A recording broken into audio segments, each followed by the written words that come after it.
If someone betrays you to a large scale, at what extent do you drop them? Do you forgive? Do you forget? Do you let it be? A once good friend tried to groom my sister recently. Never thought that could be a sentence, but hey, we learn.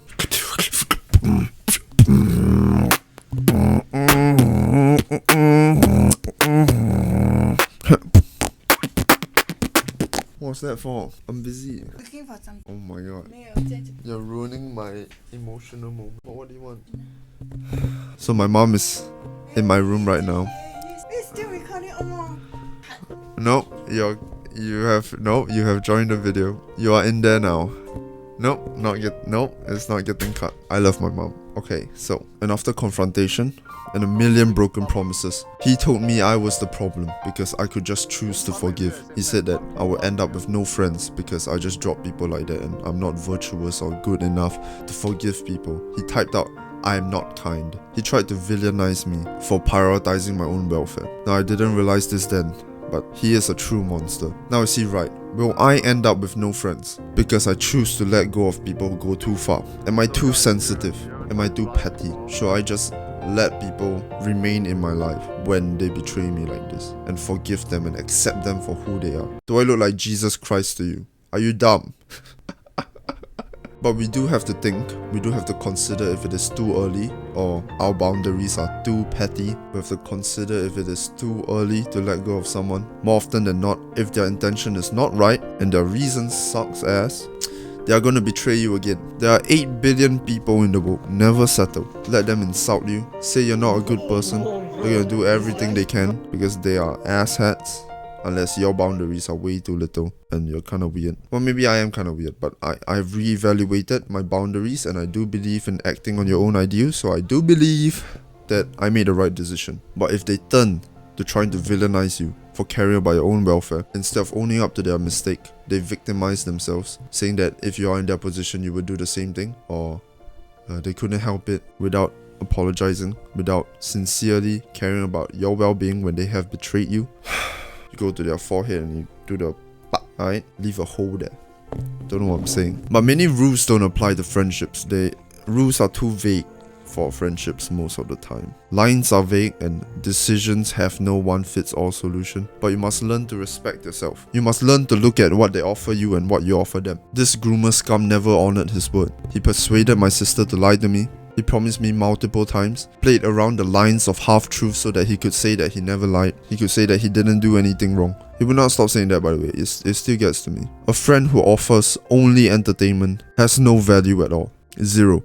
You can get that shit on Netflix for $10 a month. All he wanted was to save his own ass, to paint the picture in his mind that he was the ultimate good, say that he didn't change, he didn't do anything wrong. That's all his intention was. Disgusting. I was afraid to be blinded by hatred in my decisions, so I convinced myself, I lied to myself that I did not hate him. I even said that he was the victim too, even though he's committing a crime and putting on me for dropping him after he lied multiple times. You know, I was planning to continue being his friend after that because I'm a dumbass. But then it just got too far and I dropped it. I refused to admit his actions were horrible. I refused to admit I hated him because it's, you know, they always say it's unhealthy to hate someone. If your mind's always driven by rage, it's not healthy and stuff like that. You shouldn't let them occupy your mind. Hating someone doesn't mean they can occupy your mind 24/7. They can only invoke a certain emotion and it's up to you to decide what to do with that emotion, in my opinion. I think it's unhealthy if you choose to take revenge, if the anger makes you betray yourself and make stupid decisions. But if I was honest with myself, I'm gonna say it here, I do hate him with every ounce of my soul.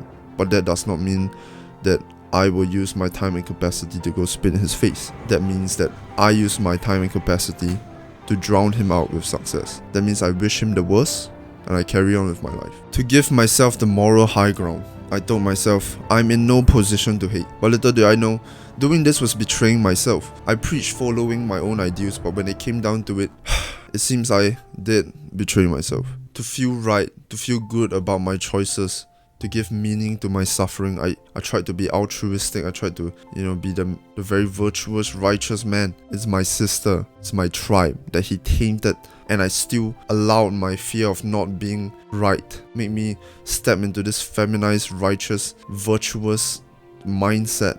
He tainted my tribe, and I took it like a bitch. I'm ashamed of myself. I lied to myself. I told him that he was a victim too, and I am ashamed. I feel like a dumbass. He was absolute scum. Reevaluating it so long after it has happened, with lesser emotional attachment, he is the absolute scum, and I didn't dare to admit it because I wanted to be the altruistic good one. I don't know, to gain the respect of my friends or something. He made excuses for every promise he broke, and at the end of it, tried to put it on me for being the asshole who doesn't want to forgive people, for not forgiving, for not accepting that it's a fact and move on and continue being friends with him. Painting me as the scum for choosing not to tolerate his bullshit. All he offered to me as a friend was entertainment. If he can't keep his word, he persuades my little sister to lie to me for his own self-interest. What kind of brother, what kind of friend is that? Being an entertaining friend at the end of the day is shallow and has no value. If all you provide is entertainment, you are trash. Sorry, I'm a bit abrasive right now. I don't mean that entirely, okay? I'm lucky I have a circle of people that told me I made the right choice to get rid of him. I'm lucky that they are honest and they told me that he is scum for trying to paint it as this is all the fault of my trust issues, that I'm making this decision to drop him, and I'm wrong for that. Victimizing himself when he tried to groom my sister, when that's something he deliberately promised me he would never do. I should have been smarter. He already had history with another 14-year-old and it was disgusting, and I should have, from that, already discarded him. But you know, I'm lucky that I have people who verify my emotions, let me know my concerns are valid, that it is valid for me to hate him. And that's where I learned that I was just lying to myself. I did hate him, and I told myself that, you know, I'm this altruistic guy that doesn't hate anybody. I was in an essence just like him. I wanted to have the moral high ground in my head, the fear of being wrong, being too cutthroat and rejected by the environment for not being altruistic and righteous overshadowed my ideals in that moment of time. Not a moment, like a long 2 weeks. Habitually, I picked the most safe choice, and that led me to terrible emotions and allowed the situation to drag on. Always act on your own ideals. I hate him, but that doesn't mean I have to act upon it either. My ideal self would not drown them out with success. Pray that they rot in hell, and then get back to work. This situation has taught me plenty. My fear of being wrong, to make a moral mistake and have people turn on me.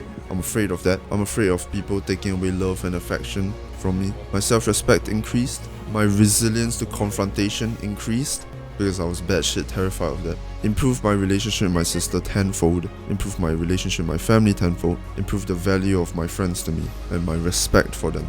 It helped me reinforce my idea of acting on one's ideals, reinforce understanding of what truly matters to me. Made me less naive to understand that betrayal is really completely possible at any point of time, no matter how close you think they are to you. And we should not relax and let our guard down entirely after a simple promise. We have to understand that it is always a possibility, but that's what makes the people who actually honor their word very valuable, and you should keep those people around. Monsters never keep their promises. What value are words from a friend if they are not kept? I became a stronger person, less delusional, more confident, although I also think that finding meaning in suffering is entirely copium. I think learning from this event is necessary for me to combat future bullshit. My sister has already been tainted with his disgusting presence, unfortunately. The only victim here is my sister. I need to stop drowning in self-pity. I'm distraught and disappointed that I let this happen. I could not see this earlier. I thought it would be a good idea to let them be friends. Though I'm still torn apart to whether I should fully investigate when it matters and not trust their promises. Fully investigate so nothing wrong happens again if people are lying. But I think I'm gonna choose to continue to trust, choose to continue to love, and let myself be attached to people, while understanding that monsters like these are at every corner. I'm gonna keep trusting, not be a gatekeeper to my sister's life, by having ideals, guidelines, rules set in place to keep her from large-scale harm, but allow her to grow through the smaller ones. I'm gonna continue to trust, although I will be more skeptical, but I will refrain from controlling things unless absolutely necessary. I believe that choosing to trust is the only way that you can find solid, genuine people in your life. It opens you up to harm, but I think for genuine relationships, for beautiful bonds, it is absolutely necessary to trust and to love. So I am going to continue to love, continue to trust, but I will never settle. I won't let this monster tear away my ability to find good people, to feel emotions of love and attachment. I believe that there are good people out there who I can find mutual loyalty, mutual care and concern, mutual respect and gratitude, and have immaculate relationships.